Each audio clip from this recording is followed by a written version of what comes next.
parle de la mémoire de tout un continent, de la mémoire d'une époque, de la mémoire des peuples,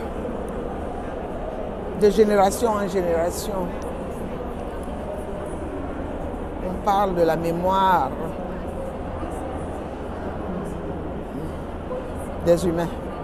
Je chante en écrivant, j'écris en chantant,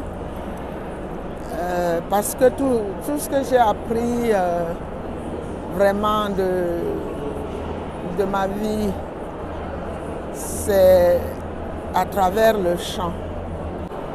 Et j'essaye de faire comme dans le chant, avoir des tirades vocales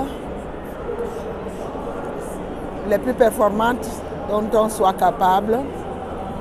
Et puis, savoir que chanter, comme disent les autres, c'est prier 2 fois.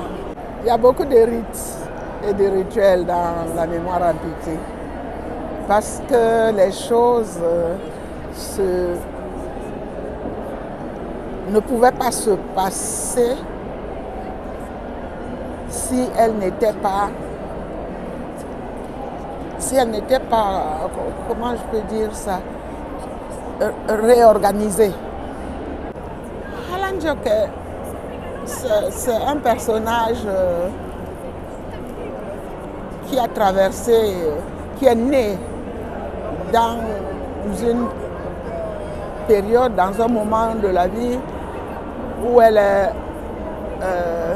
où il y a des troubles, où il y a la guerre, où il y a le combat pour les indépendances, où les gens sont dans le maquis, où on brûle les maisons, on met le feu dans des forêts, on tue les héros et on massacre des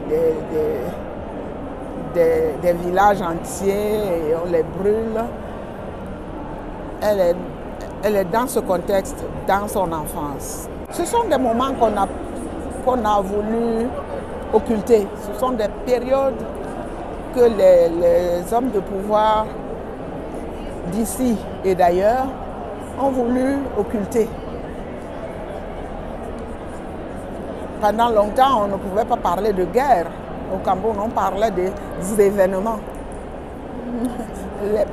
Pendant les événements, alors que c'était quand même une guerre, une vraie guerre. C'est pour ça que c'est assez complexe, mais en même temps, le fait que ce soit une enfant, qu'elle raconte ce dont elle se souvient, comment elle l'a vécu, ça nous amène quand même à quelque chose de plus vrai, de plus authentique. C'est un livre, c'est pendant qu'on est en train de le lire soi-même, surtout les gens de ma génération, que certains souvenirs ressurgissent comme si c'était hier. Et chacun peut dire qu'est-ce qui a été amputé, je crois. Ne serait-ce qu'à son propre niveau. Parce que d'une manière ou d'une autre, à cette époque-là, chacun a vécu des choses auxquelles on n'avait pas pensé. On ne pouvait même pas savoir que ça pouvait exister.